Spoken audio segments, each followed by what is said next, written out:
গো, হ্যাঁ বলো। মেয়ের কাশিটা খুব বেড়েছে জানো তাই তো? নাকি? হ্যাঁ, ঘরের সিরাপটা না শেষ হয়ে গেছে। তুমি হ্যাঁ। কাজে যাওয়ার আগে একটা মেয়ের জন্য কাশির সিরাপ এনে দিয়ে যেও তো। দাঁড়াও, খুব সাবধান, কেন গো? এখনই ওষুধ আনতে হবে না। কেন গো?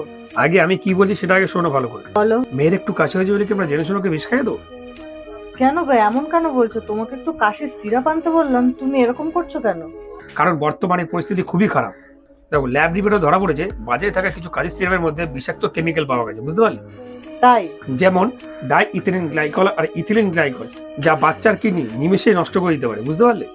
সে কি গো, এই সাধারণ সিরাপে এত বিষ? তুমি হ্যাঁ, কোন ওষুধগুলোর কথা বলছো?